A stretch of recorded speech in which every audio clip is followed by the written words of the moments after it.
chers collègues de la ville de Genève. Bonjour, pour moi c'est un grand plaisir de vous adresser aujourd'hui ce sujet. Quelle évolution des métiers des bibliothèques pour répondre aux nouveaux défis ?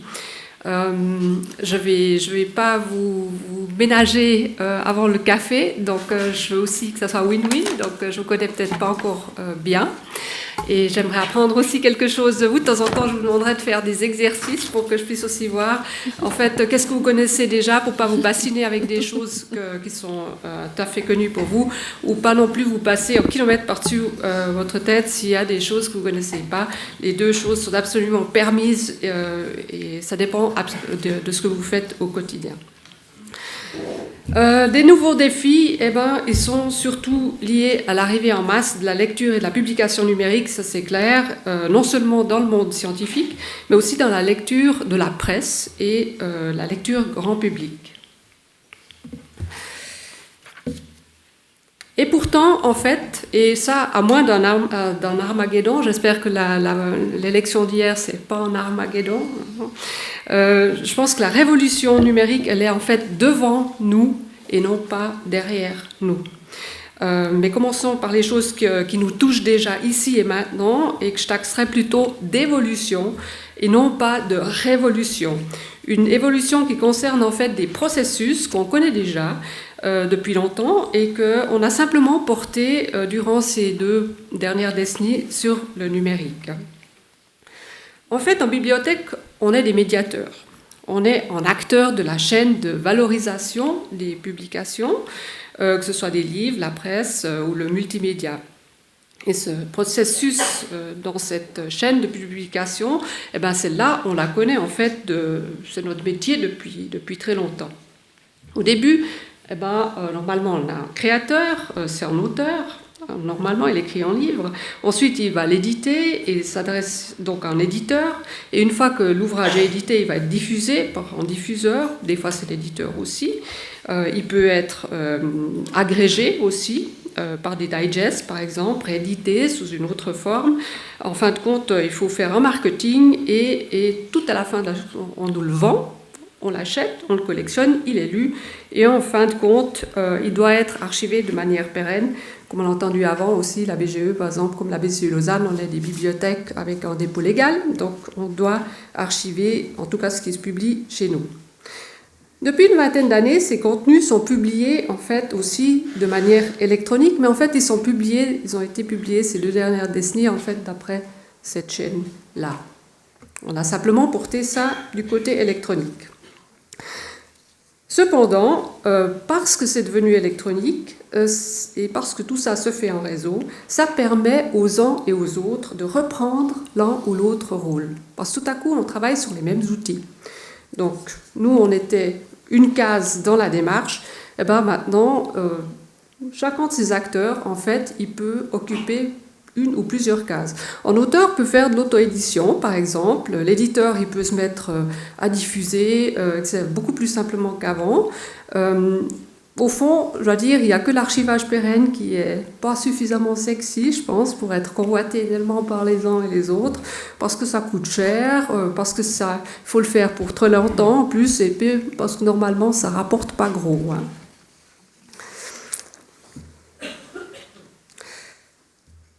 Nous ne sommes pas des auteurs, à l'exception je vois Alexandre au premier rang, alors lui c'est un auteur, c'est l'exception qui confirme la règle, donc normalement on n'est pas tellement les auteurs de nos bouquins, mais nombre de bibliothèques ont repris la main sur l'édition, notamment scientifique, et particulièrement quand c'est de l'édition en open access. Alors première question, qui c'est qui connaît l'open access ? Ah, Monsieur le conseiller administratif connaît l'open access, c'est bien. Et quand même un certain nombre d'entre vous. Donc c'est normal, c'est quelque chose qui est très courant dans la bibliothèque scientifique, probablement encore moins connu dans la bibliothèque publique. Donc quand on fait ça, on prend aussi en charge en fait la diffusion et le marketing de contenu. Donc on devient tout à coup, quand on met en place une plateforme d'édition en open access pour une université par exemple, tout à coup on devient éditeur et diffuseur. Et bien sûr, on continue à être en charge de l'archivage pérenne, je crois autant à Genève que dans le canton de Vaud, de l'archivage pérenne, parfois aussi des contenus qui sont natifs numériques. On reprend donc parfois le rôle des autres, mais il faut dire ce qu'il en est, ils peuvent aussi nous piquer le nôtre. Les éditeurs peuvent aussi créer des bibliothèques virtuelles en ligne, et puis après, en fait, nous, on se dit, oh, bon, notre utilisateur, il a accès directement, alors on se dit, bon, ben, on a perdu notre rôle dans ce cas-là. Quelles conséquences sur les activités et les compétences qui sont requises en bibliothèque? Ben, tout d'abord, on a besoin de bibliothécaires, en tout cas à la BCE Lausanne, ce sont toujours les bibliothécaires, mais on a besoin de bibliothécaires qui savent comment on produit une publication numérique. Et cette compétence, elle est encore relativement rare. Et ce qui est plus gênant aussi, c'est que les cours sont aussi assez rares pour se former. C'est pour ça qu'à la BCU Lausanne, il y a 2-3 ans, on a monté tout un cycle de formation à l'interne sur la production de e-books à destination de tous les bibliothécaires de la BCU Lausanne.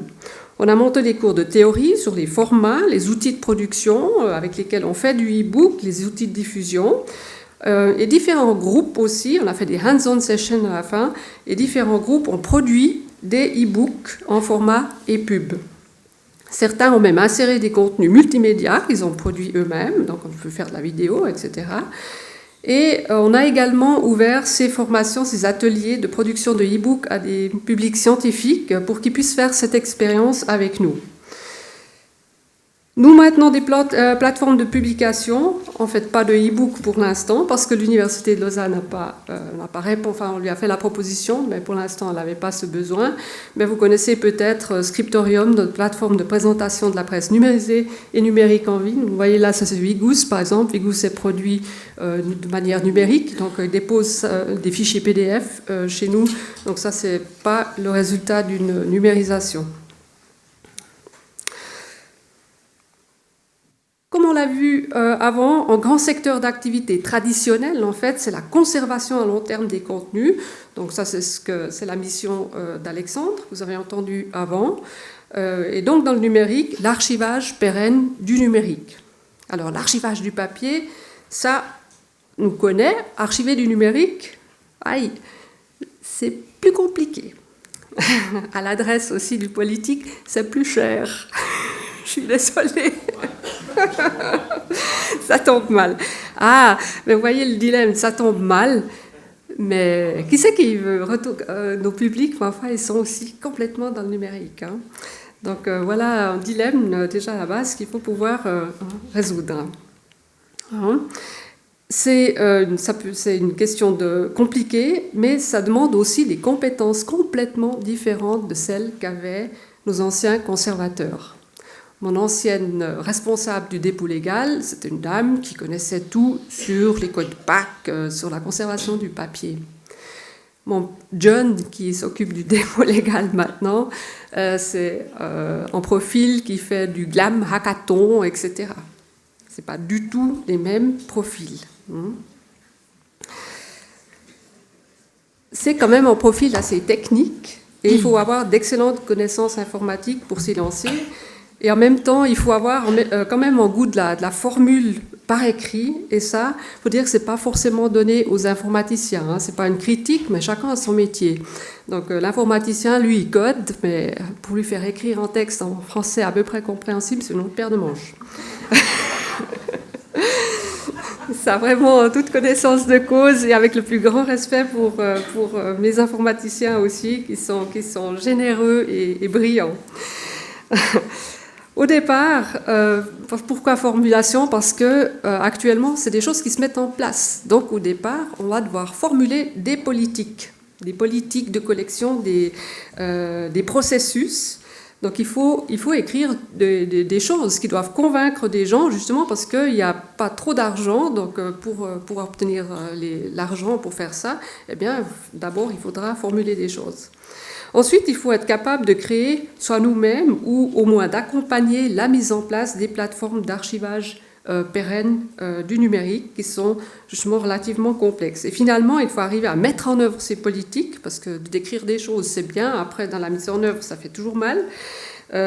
Et ça, souvent, justement, avec quels moyens? Il faut bien s'imaginer que, normalement, ça va être avec les moyens qu'on a eu précédemment uniquement pour l'imprimer. Donc tout à coup, on va devoir faire quelque chose de plus cher que ce qu'on faisait déjà avant, mais en parallèle avec l'imprimé.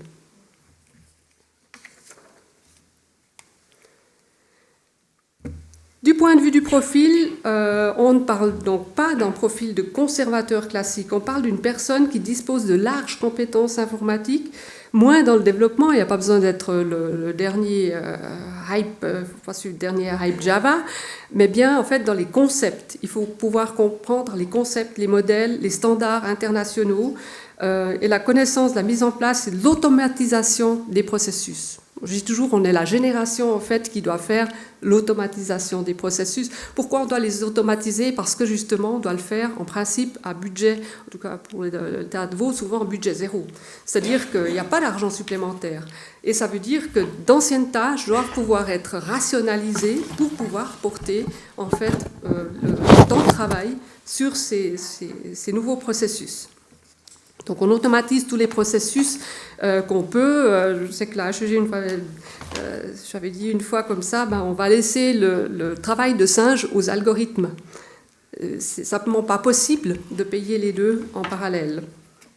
Et comme on travaille en réseau, et nous on est sur un réseau planétaire avec Renouveau, ce qu'on fait de manière tout à fait locale, c'est entièrement connecté immédiatement en live au monde entier.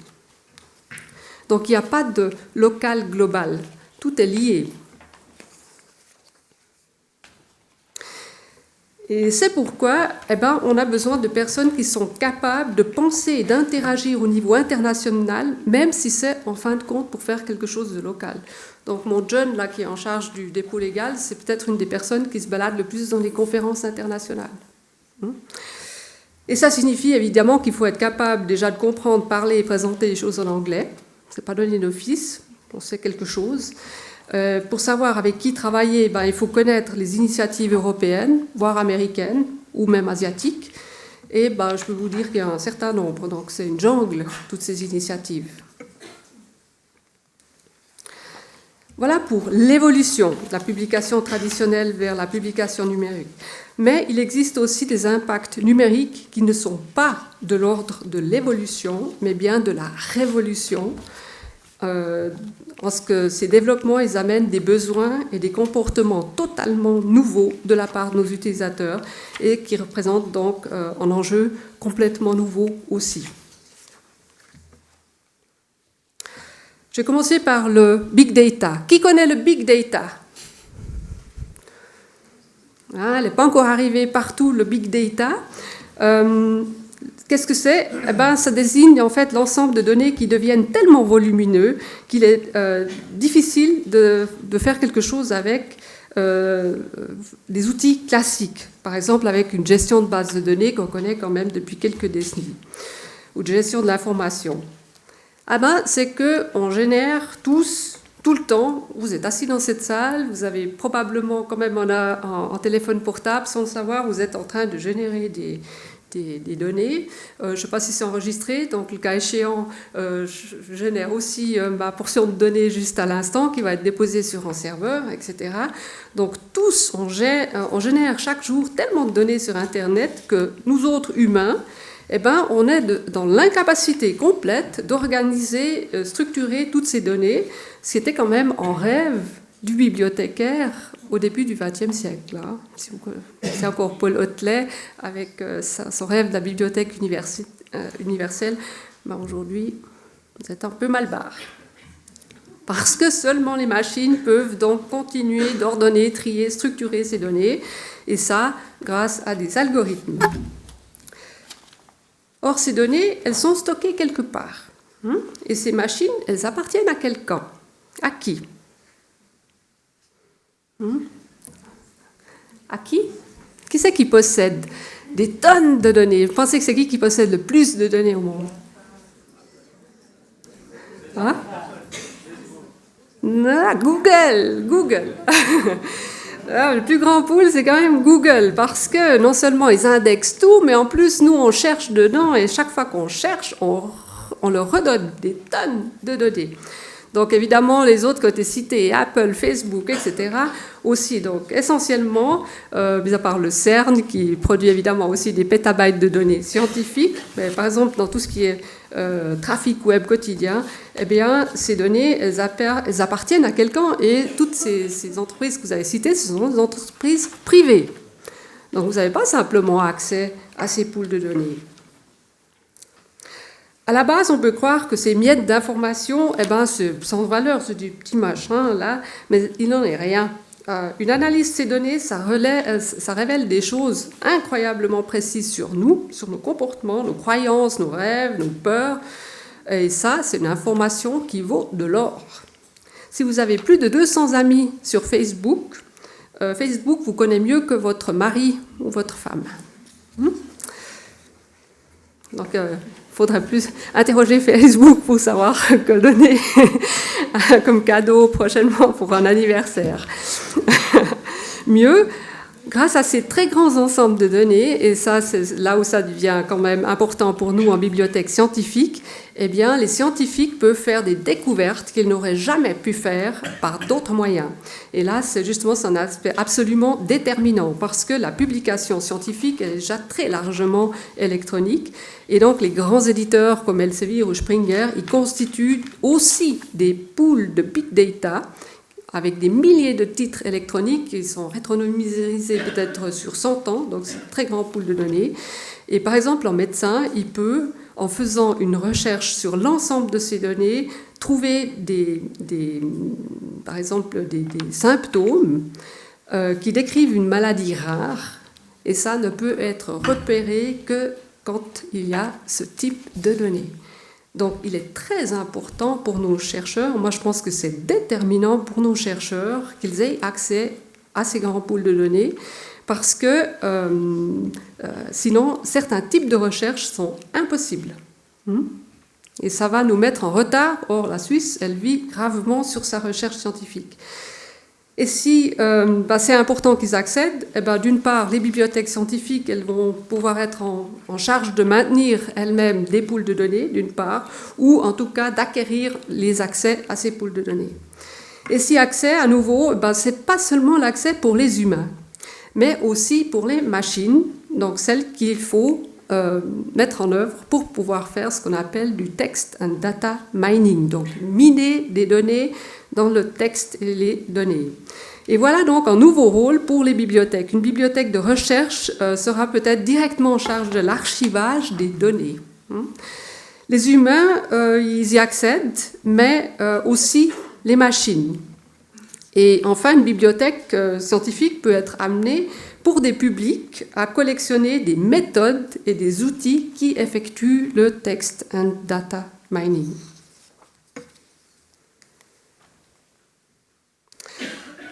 Je parle beaucoup de données et non plus de publications. C'est que nous produisons justement tous quantité de données tous les jours et beaucoup d'expériences scientifiques. Ici, on est à Genève, donc je pense par exemple au CERN, quand il lance le Large Hadron Collider, il produit des pétabytes de données. Donc ça, c'est vraiment d'immenses quantités de données.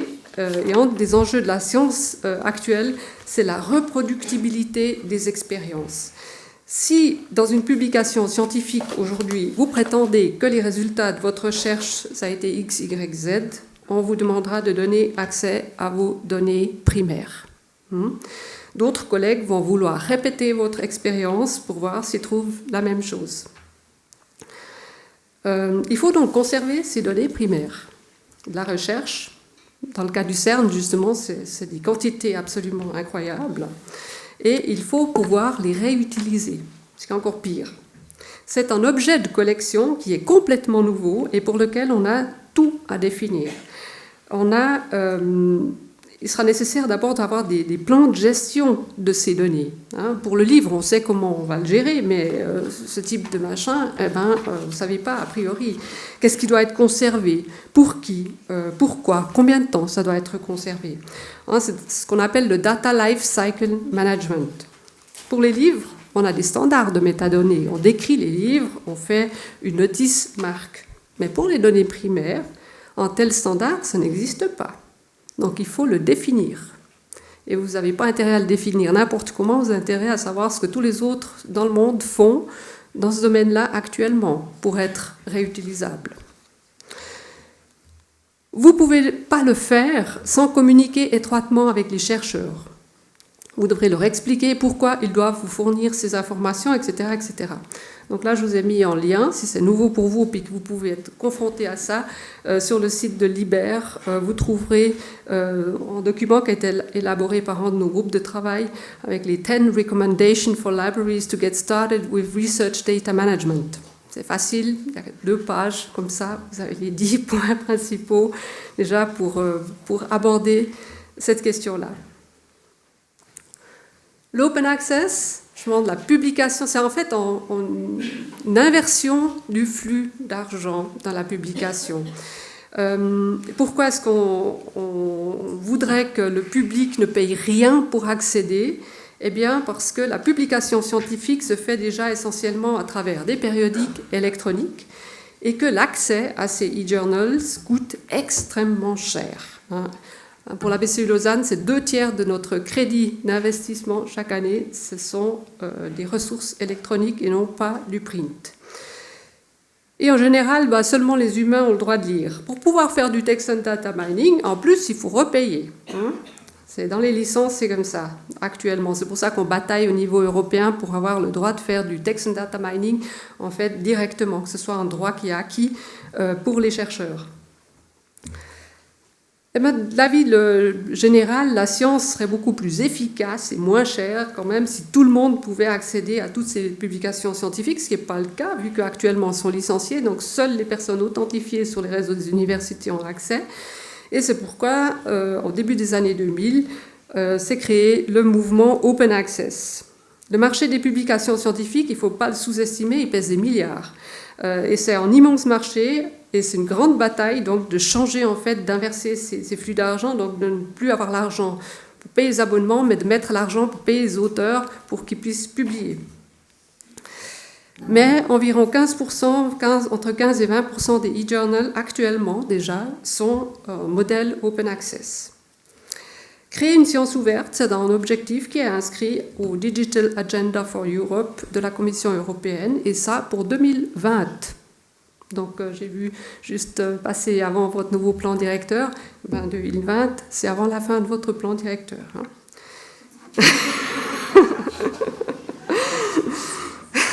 Les universités, elles peuvent donc par exemple demander à la bibliothèque, je sais qu'ils le font aussi à la bibliothèque de l'Université de Genève, de mettre en place et de maintenir des plateformes de publication en open access, par exemple avec un produit comme Open Edition, pour devenir éditeur. Et la science, quand elle est open, ce qui est sympa, c'est que tout le monde peut y participer. Ça, c'est pas entièrement nouveau, ça intéressera aussi Alexandre, parce qu'il connaît très bien ces choses-là à cette époque. Mais au XIXe siècle, en fait, le citizen science, la science citoyenne, elle connaissait un grand succès, et il existait en fait beaucoup de revues qui publiaient des découvertes des amateurs. C'est quelque chose qui a disparu en fait avec la commercialisation aussi de l'édition scientifique au XXe siècle. Mais ce mouvement, il connaît un nouvel élan et il est encouragé aussi en Europe, donc il fait partie aussi du Digital Agenda for Europe. Et les bibliothèques scientifiques, mais également publiques, sont appelées à jouer un rôle dans ce mouvement. Et sur la base des patrimoines, donc pour ce que c'est essentiellement quand on a des patrimoines à disposition, on peut organiser, par exemple, nous on a fait des concours ou des événements de création du savoir par des communautés ou des publics de la bibliothèque. Par exemple, on a fait des concours de rédaction d'articles Wikipédia sur la base des documents qu'on collectionne dans notre collection de Waldensia sur les communes vaudoises. Quelles conséquences ont ces révolutions sur les activités en bibliothèque ? Je distinguerai au départ des choses qui concernent plutôt les bibliothèques publiques scolaires de celles qui concernent essentiellement les bibliothèques scientifiques. Dans le domaine scolaire public, on demande à nos bibliothécaires en fait, d'être des médiateurs du numérique. Par exemple, pour expliquer les offres de lecture numérique, le e-prêt, vu qu'on a aussi des plateformes de e-prêt, des choses qu'on lit sur des liseuses, la recherche d'informations en ligne, pour la sensibilisation des jeunes à la qualité de l'information. Parce que le jeune, normalement, va dire « ouais, je trouve tout, hein ». Google, ça donne des millions de résultats, justement. On peut avoir l'impression qu'on trouve tout, ce qui n'est absolument pas vrai. Donc, on doit sensibiliser aussi les jeunes à quelle est la qualité de l'information qu'ils trouvent, mais aussi au droit d'auteur, quand ils commencent à écrire des travaux, par exemple, aussi au plagiat. Nos sites grand public s'occupent aussi de l'organisation et de l'accompagnement des projets de sciences citoyennes, typiquement. Donc, ça, c'est vraiment une mission aussi qui peut être dans le côté grand public. Ou des actions de crowdsourcing, c'est-à-dire des actions où on expose, par exemple, ses patrimoines et les habitants peuvent identifier, par exemple, ça s'est fait aussi avec des collections photographiques, on ne sait pas, par exemple, quel événement c'était ou quel lieu c'est, vous exposez les photographies, vous dites, venez me dire où c'est, ou quand c'était, quels sont les gens qui sont peut-être sur la photo.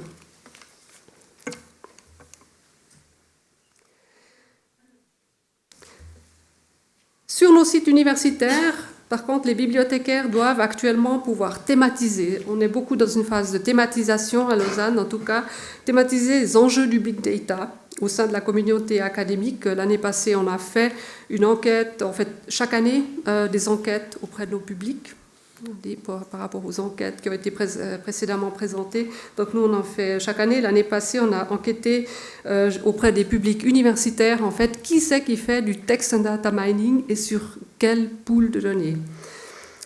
Et ça, évidemment, comme c'est un grand enjeu, on le thématise avec les jeunes chercheurs, on sensibilise les étudiants, les chercheurs, les professeurs aux enjeux aussi de l'open access, vu qu'ils pourront essentiellement faire du text and data mining si les ressources sont en open access, et on les sensibilise aussi à ces questions d'open science.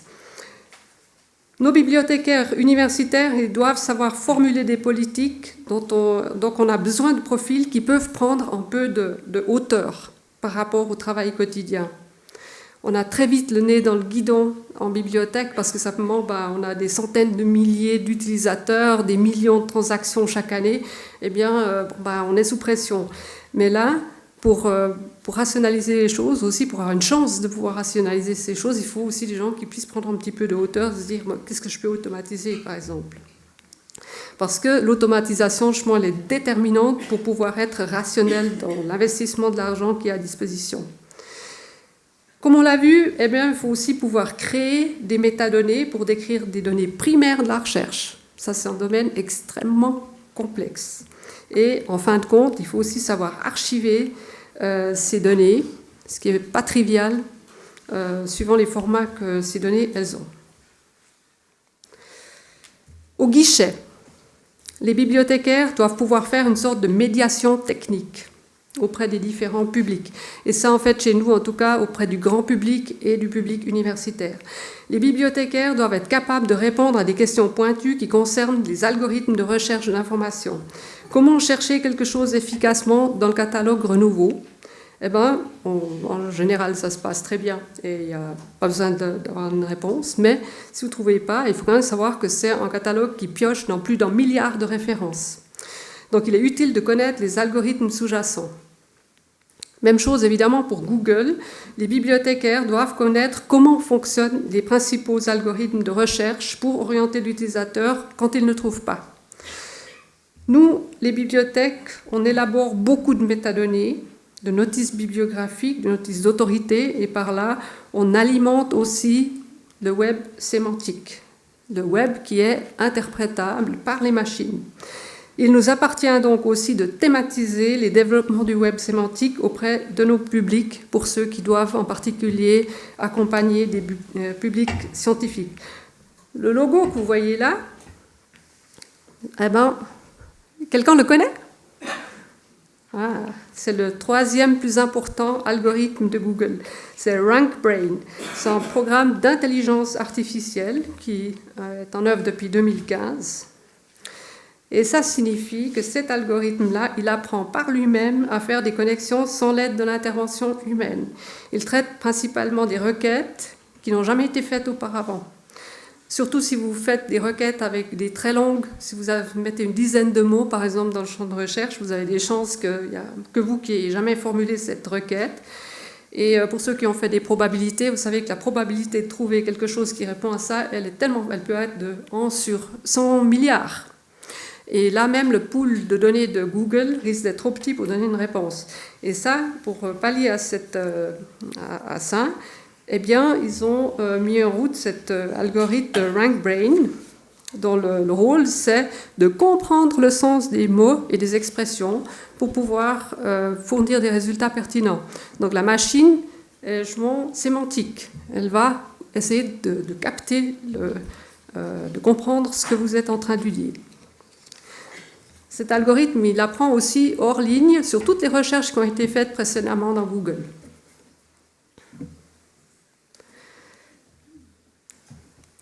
Eh bien, ce qu'il ne faut pas oublier aussi, c'est que tout le monde est connecté, il faut rester humain. Et un de nos buts dans l'automatisation, ce n'est pas simplement de faire encore plus de technologie, c'est de libérer du temps pour les bibliothécaires pour être face à leur public. Surtout en bibliothèque publique, c'est vraiment un rôle qui est, à notre avis, important de jouer et qui pourrait même être plus important à l'avenir. On a l'avantage de ne pas être des robots. Et on ne génère pas d'erreurs 404. C'est tellement beau parce que je déteste toutes ces erreurs 404. J'ai fait beaucoup d'informatique, mais il y a des fois où elles me désespèrent. Et par exemple, pour aussi les FAQ, donc les Frequently Asked Questions, on en a aussi. Mais en fait, je les déteste. Je déteste chercher dans ces machins. Ça veut dire qu'en fait, on remet sur l'utilisateur la compétence orientée dans ce genre de truc. Personnellement, je ne trouve pas que c'est du bon service. Et je pense que les utilisateurs peuvent aussi le concevoir comme ça. Donc, il est important, de ce côté-là, d'avoir des gens en bibliothèque qui sont des profils aussi, qui sont à l'écoute, qui sont proactifs et qui aiment accompagner l'utilisateur. Il ne faut pas être trop timide pour faire ça.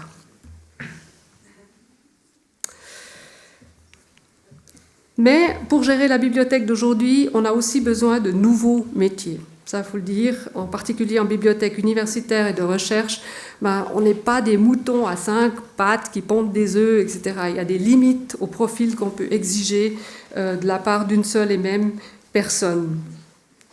Quels sont ces profils ? Je vais commencer par un classique, ceux qui sont en face des Men in Black de Elsevier, Springer Wiley, etc. C'est le gestionnaire des ressources électroniques.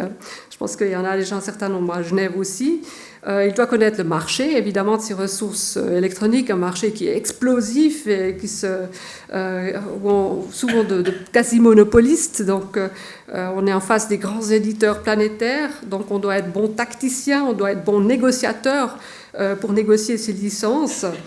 Il faut connaître aussi des choses techniques relativement pointues, comme les authentifications pour les auteurs, pour les utilisateurs, tout ce qui est identifiers, et les méthodes qui sont sous-jacentes à ça, switch AI, etc. Et comme on ne voit pas ce que le public consomme, or chez nous, il consomme énormément. On a à peu près 2 500 000 downloads sur nos collections numériques par année. On a 25 millions d'accès sur ces collections. Donc le public y consomme, mais on ne le voit pas. Et ensuite, ce qu'on doit faire, c'est pouvoir consulter et analyser les statistiques. Et ça, je suis désolée, ça nécessite des connaissances mathématiques. Et dans un des pires domaines des maths, j'ai toujours trouvé la statistique, c'est dur. Je me disais, mais c'est pas possible, ça doit être moi qui... J'adore les maths, mais les statistiques... Et puis jusqu'à ce qu'un jour, il y a un prof de maths qui m'a dit, non, les statistiques, c'est vraiment barbant. La statistique, c'est un domaine extrêmement... C'est vraiment, même pour les mathématiciens, c'est un domaine rude. Et bien sûr aussi avec tout ce qui est lié aux probabilités, parce que tout ce qui est algorithme de recherche, ça évidemment c'est de la probabilité. Donc voilà, c'est pas de mathématiques triviales là. Un autre profil qu'on a évidemment, c'est la gestion des processus de numérisation. Les grandes bibliothèques patrimoniales, on numérise beaucoup, donc il faut des gens pour gérer ces processus. Ça, des fois, c'est des bibliothécaires, des fois, ils viennent d'autres horizons parce qu'il faut connaître, alors là, tout le hardware, déjà, les scanners, les manuels, ça peut être manuel, ça peut être automatique, ces scanners. Il faut savoir les paramétrer avec les questions de résolution, des jeux de couleurs, extrêmement subtils pour le numérique, difficile. Les algorithmes de correction des images, pour dresser des pages, etc. Il faut savoir juger de la qualité des OCR, donc qui lisent le texte et vont vous fournir en fin de compte non pas une image mais un texte. Il faut connaître les forces de ces OCR, il faut connaître leurs limites aussi sur les différents types de matériaux. En OCR, ils ne donnent pas la même qualité de réponse sur un livre de l'an 2000 que sur un livre du XVIIIe siècle. Et bien sûr, il faut maîtriser tous les processus d'ingest, donc de dépôt automatisé des documents numériques et de la création des métadonnées, parce que ça, vous ne pourrez pas le faire à la main non plus. Quand vous avez des millions de pages, vous serez bien obligé de le faire de manière automatique. Ensuite, on a tout un ensemble de nouveaux métiers qui sont liés à la gestion des données primaires de la recherche. Donc là, en bibliothèque, on aimerait avoir des profils de data librarian, donc de bibliothécaires des données. En soi, il applique en fait des principes traditionnels de la bibliothéconomie aux collections de données. Pour acquérir et développer ces collections, les structurer, les cataloguer, élaborer des métadonnées, et en fin de compte, implémenter des services qui sont appropriés sur la base de ces données. Donc là, j'ai juste sorti en lien, pour ceux que ça intéresse, il existe déjà un blog de datalibrarian.org où les data librarians du monde entier échangent. Qui en a les moyens va bien sûr essayer de mettre en valeur ces données, et pour ça, la bibliothèque scientifique aura besoin de gens capables d'analyser ces données, de les faire parler, et ça, ce sont les data analystes, les data scientists, les data journalists. Je n'ai pas les moyens, je suis désolée, j'aimerais bien faire, mais ça, faudrait que je dégage des TP que je n'ai pas. Mais comme le numérique n'est pas directement visible dans l'espace, ça vaut peut-être la peine de terminer aussi sur des profils qui sont en fait plus liés à la communication. Celui que je trouve le plus beau, en fait, c'est la visualisation des données. On gère de grandes quantités de données et souvent ces données ne sont pas très parlantes par eux-mêmes. Si vous ne trouvez pas extrêmement sexy d'avoir un énorme tableau Excel avec beaucoup de chiffres dedans, enfin, j'aime bien les chiffres, mais disons que je peux m'en abstenir d'avoir comme des tableaux Excel comme lecture de chevet. Je n'en suis pas la seule. Il est nécessaire de représenter graphiquement ces données pour que l'utilisateur lambda puisse raisonner en fait sur cette base. Et ça, c'est le métier de l'infographiste. Ce profil, malheureusement, actuellement, donc il allie graphisme, mathématiques et informatique, et c'est malheureusement très rare. J'adorerais, si j'en avais un, je le prendrais avec moi partout, puis vous auriez eu aujourd'hui des slides avec des animations et des choses merveilleuses. Voilà. J'ai pas.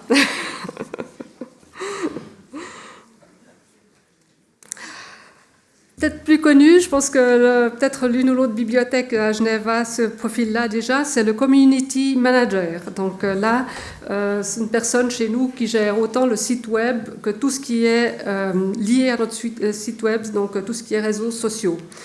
Donc à la fois, il récolte des données d'enquête sur quels réseaux utilisent nos publics. Chaque année, par exemple, l'Université de Lausanne nous fournit tout au début de l'année le ranking des réseaux sociaux. Par exemple, cette année, il y avait déjà 10% qui utilisaient Snapchat. Je me disais, quoi, Snapchat? J'ai été demandé à ma fille de 15 ans qui m'a dit, oh, c'est cool, Snapchat. J'ai regardé, je me suis dit, oh mon Dieu, mais qu'est-ce que je vais faire avec ça? Mais dans 3 ans, on les a sur le campus. Donc, c'est par ça qu'il faudra leur communiquer. Donc ça, c'est des choses qu'on suit, que suit notre community manager. Et elle retranscrit, bien sûr, il ou elle retranscrit en fait après nos différents messages qui ont toujours tendance à être trop longs, parce qu'on est verbeux dans les lettres, dans les différents formats, Twitter, Facebook, etc., Snapchat à l'avenir, pour communiquer en fait avec les utilisateurs là où ils sont sur ces outils. Voilà, je conclus en revenant simplement sur une évidence. Donc, le numérique, il représente un très grand défi pour les bibliothèques et les bibliothécaires. D'une part, je pense notre génération, c'est la génération qui fait de l'intégration de systèmes, de l'automatisation des processus, et on va être obligé en fait de réapprendre notre métier régulièrement. Parce que notre activité est liée de manière intrinsèque aux technologies d'information et de communication, et que c'est, ma foi, celle qui évolue le plus vite actuellement. Ça, on n'y peut rien, mais on ne peut pas changer non plus. Parfois, il faut aussi, par contre, se rendre à l'évidence qu'on a besoin d'autres profils, parce qu'une personne ne peut pas couvrir tous ces profils, et ces profils, des fois, ils sont très différents de nos profils classiques de bibliothécaires qu'on a de notre formation de base. Personne n'est tout à la fois, et ça aussi du bon, parce que comme ça, on a une grande diversité en fait de profils maintenant au sein de nos équipes. Donc c'est un grand défi, mais il est passionnant. Et en tout cas, personnellement, je me réjouis de pouvoir l'aborder aussi avec vous. Merci beaucoup. Merci.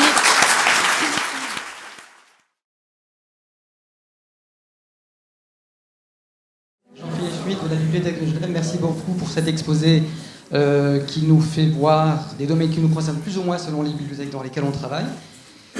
Vous avez évoqué l'automatisation des processus qui permet de dégager du temps pour consacrer à d'autres tâches que vous nous avez listées. En fait, il se trouve que ces processus qu'on automatise représentent une part importante des tâches principales des bibliothécaires au sens classique. J'aimerais savoir comment cette automatisation, d'abord, quels sont les processus les plus concernés, comment leur automatisation est vécue par les bibliothécaires.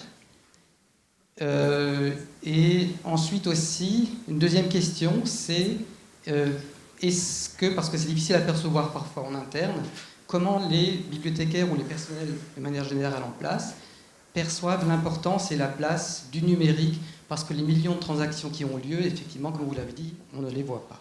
Donc c'était ces deux questions-là. D'accord. Alors pour les parts principales d'automatisation, bien sûr, un sujet bien connu, c'est la réduction en fait du temps qui est accordé au catalogage, qui était une des principales activités quand même en bibliothèque. C'est aussi notre principale compétence. Justement là, il faut prendre la hauteur et se dire notre principale compétence ne doit pas être le catalogage, mais de savoir élaborer, de savoir qu'est-ce que c'est des métadonnées de bonne qualité. Et ensuite, comment est-ce qu'on génère les métadonnées de bonne qualité, justement sur la base de processus qui sont automatisés. Donc déjà dans Rero, nous on pompait plus de 60% de nos notices, entre 60 et 80%. Donc dans Renouveau, évidemment, on le fait encore plus large échelle. Donc en fait, notre but là, c'est pas de recataloguer des choses sur la base d'une information qui a déjà été élaborée en fait par les éditeurs, mais de prendre ces notices et de les compléter simplement pour ce qui peut être utile pour nos propres publics vaudois. Donc ça, par exemple, c'est un exemple typique, mais il y a aussi, par exemple, l'indexation matière. Donc, savoir que c'est une chose où il faut avoir, c'est un développement où il faut avoir une certaine résilience. Hein. J'ai eu des interviews récemment aussi de gens qui disaient il y aura très peu de métiers, qu'est-ce qui va subsister en fin de compte comme activité humaine. Je suis d'accord avec ça pour dire qu'à l'avenir, c'est surtout tout ce qui est créatif. Parce que ça, on ne pourra jamais l'automatiser. Mais il faut faire attention parce que l'automatisation, elle va vite et aussi dans des secteurs qu'on considère dans nos métiers comme étant extrêmement qualifiés. Et là, par exemple, c'est le cas de l'indexation matière. Donc, par exemple, dans Renouveau, on est parti dans Renouveau directement avec une indexation Rameau assistée. Pas automatisée, mais assistée. On a un outil, en fait, qui est fait avec du Linked Open Data, qui prend les données Rameau, et dès que vous rentrez en termes, ça vous dit où vous en êtes dans votre chaîne Rameau, parce que Rameau, c'est extrêmement compliqué. Donc ça permet aux indexeurs, par exemple, d'indexer de manière beaucoup plus rapide en utilisant un vocabulaire quand même très compliqué. Et ça, évidemment, on veut leur mettre à profit pour pouvoir avoir plus de temps en présence face au public de ces gens-là, pour expliquer plutôt au public comment chercher quelque chose, par exemple, comment chercher dans ce qui est exploité après de cette indexation matière, plutôt que de passer énormément de temps à le faire. Donc, je pense qu'il faut faire attention dans nos métiers que l'intelligence artificielle, elle est en train d'arriver dans beaucoup d'endroits, y compris dans Google, qui est quand même notre concurrence directement pour la recherche d'informations. et que ces choses-là, donc là, elles font de la concurrence pas seulement à des travaux simples, elles peuvent faire de la concurrence à des travaux intellectuels qui sont normalement encore effectués par des universitaires. Donc ça, on n'est pas à l'abri. Comment est-ce que le public perçoit, enfin le public ou les professionnels? Alors, je pense que ça dépend lesquels. Il y a justement une grande différence quand même encore entre l'utilisation de l'électronique dans le grand public, donc si je pense au site Ripon ou bien aux bibliothèques scolaires, et la bibliothèque universitaire. Pour la bibliothèque universitaire, c'est évident. On sait par nos enquêtes aussi que n'importe quel, ça ne dépend pas du tout du secteur, dès qu'une activité, quelqu'un lit pour une activité professionnelle, il va choisir de lire en priorité en numérique. Ça, on le sait. C'est vrai autant pour les lettres que la théologie que pour le biomède. Donc ces gens-là, en fait, simplement pour eux, c'est une évidence. Il faut qu'on ait tout, point. Quand on n'a pas, c'est mal. C'est aussi simple que ça. Donc je pense qu'on est très gâtés pour ça, vu qu'on a la plus grande collection numérique à Lausanne. Mais le résultat des courses, c'est pas simplement que les gens disent « Ah, waouh, super, on est gâtés ». On se dit « Oui, mais là, il y a encore un truc qui n'est pas numérique ». Ça peut des fois être un peu frustrant de dire « Écoutez, on n'a pas simplement des millions pour numériser tout de suite ». Voilà. D'ailleurs, des fois, on n'a pas le droit aussi. Donc, mais le public a tendance à répondre comme ça. Pour les professionnels de la bibliothèque universitaire, c'est une évidence. Donc, ils vont simplement vérifier, analyser les statistiques en fin d'année pour dire qu'est-ce qui a été consulté ou pas, pour se déterminer sur le rachat, par exemple, le renouvellement d'une licence ou pas. Pour le grand public, je pense qu'actuellement, l'effort principal, c'est dans la plateforme e-lecture, donc de e-prêt, pour tâter, en fait, pour sonder un petit peu les besoins et les comportements des publics, du grand public par rapport à la lecture loisir numérique, qui est en fait marginale, comme j'ai eu l'occasion de dire l'une ou l'autre fois dans la presse. En Suisse romande, actuellement, c'est quand même quelque chose de très marginal, parce que le Suisse, quand c'est pour autant, il lira que du numérique pour son travail. En fait, actuellement, y compris les jeunes, y compris les natifs numériques, quand c'est pour les loisirs et la lecture de chevet, franchement dit, j'ai encore jamais personne entendu me dire « Waouh, je me réjouis de sortir ma liseuse ». Hein? Donc, à ce moment-là, le public, il aime le papier. Et ça, c'est vrai même pour les jeunes. Donc, en fait, le public qui utilise les liseuses du côté du grand public, ce sont les grands lecteurs. Et ceux-là, en général, ils ont plus de 40 ans. C'est-à-dire, c'est les gens qui veulent partir en voyage. Or, maintenant, EasyJet, ils disent 20 kilos, pas plus. Donc, il ne faut pas vouloir emporter 25 bouquins, ça pèse lourd. Donc, ce sont les gens un peu plus âgés qui lisent 10, 20 livres par mois, qui vont être le public principal d'une plateforme comme e-lecture. Et ça, c'est un petit peu dans le domaine grand public ce que suivent c'est là où les bibliothécaires acquièrent maintenant de l'expérience aussi sur les comportements de ces publics-là.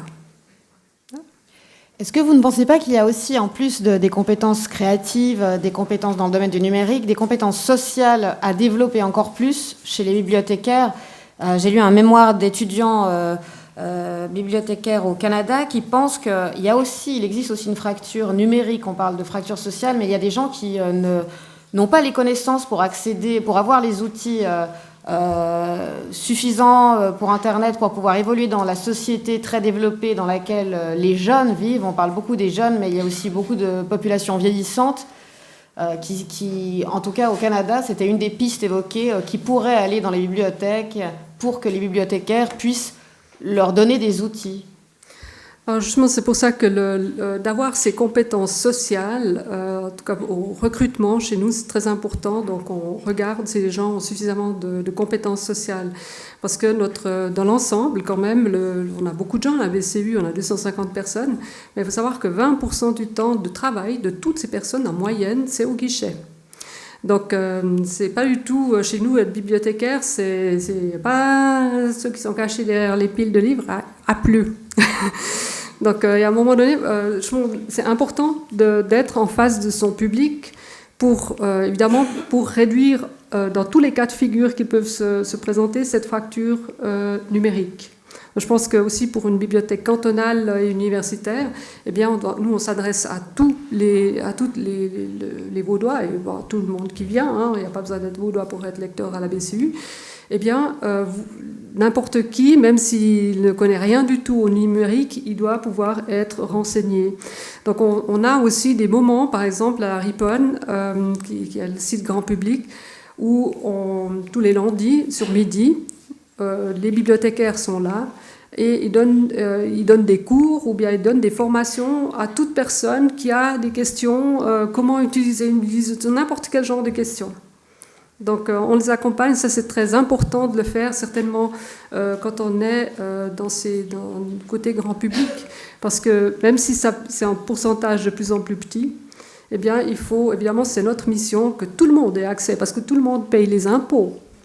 Donc tout le monde a le droit aussi d'accéder à la prestation, et ce n'est pas à nous de dire de quelle manière les gens doivent lire.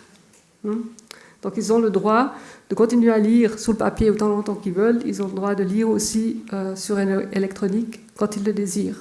Et nous, on doit faire en sorte que pour eux, ce soit possible.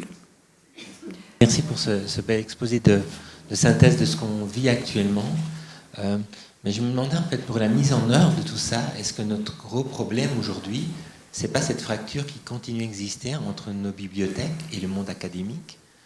Je ne peux pas juger pour le canton de Vaud, mais si j'en juge pour Genève, c'est vraiment très difficile, si on veut vraiment développer ces profils, de le faire dans notre logique de bibliothèque, sans être intégré intimement à l'université ou aux chercheurs. Et même si je vois les réunions auxquelles j'assiste au sein de l'université, je vois qu'entre le département de l'information et le département académique, il y a quand même un fossé qui ne facilite pas, à mon avis, la constitution de ce type de profil. Alors, je pense d'une part, on ne peut pas tout faire. Donc, je pense que vous avez un nouveau plan directeur, et ça, c'est toujours la base, quand même, d'avoir un plan directeur. Surtout quand il est validé aussi par le politique, parce que c'est quand même une feuille de route qui dit, voilà, on ne peut pas tout faire, il y a certaines choses qu'on va vouloir faire en priorité. Il est entendu que, ça c'est vrai aussi pour les pures bibliothèques universitaires, on n'a strictement pas les moyens de tout faire, donc ce qu'il faut éviter surtout, c'est de refaire les choses à double.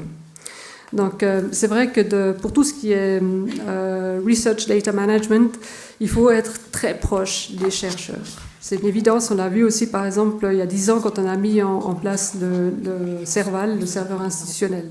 Il faut vraiment connaître, savoir très très exactement qu'est-ce que font ces gens pour avoir une chance de leur offrir en service. Et donc, est-ce qu'il faut mettre une priorité là-dessus ou pas? Ça dépend, quelle est la mission de la bibliothèque. On peut rendre des tas de services électroniques sans faire du Research Data Management. Par exemple, à Lausanne, on a fait plusieurs démarches auprès du rectorat avec des propositions, c'est-à-dire depuis 6 ans. Ces propositions n'ont pas abouti. Mais à un moment donné, il faut quand même aborder la question. Et en fait, ce qu'on va faire, c'est que le processus, en fait, ce n'est pas entièrement nous qui le pilotons et le mettons en œuvre. Une partie de ce processus est pilotée par les archives de l'Université de Lausanne, parce qu'eux, ils s'occupent de numériser, en fait, les logbooks des laboratoires. Ce à quoi nous, on n'a pas accès. Et ça, évidemment, si on n'a pas ça, on n'a pas de matière pour faire après. Donc, en fait, la première partie de récupération en fait, de ces données, elle est prise en charge à Lausanne par les archives de l'université à cause de ça, parce qu'ils ont accès directement au laboratoire, au logbook des laboratoires. Et nous, on s'occupe en fait de notre partie plus traditionnelle, c'est-à-dire qu'on va s'occuper des données qui doivent être conservées à long terme, parce que c'est notre compétence en fait de savoir comment est-ce qu'on conserve des choses à plus long terme. Donc c'est une mission effectivement partagée. Mais ça varie d'une bibliothèque à l'autre, donc il y a des bibliothèques universitaires qui font tout, il y en a celles qui font rien, il y en a celles qui délèguent vers l'extérieur, ou bien justement un partage des tâches.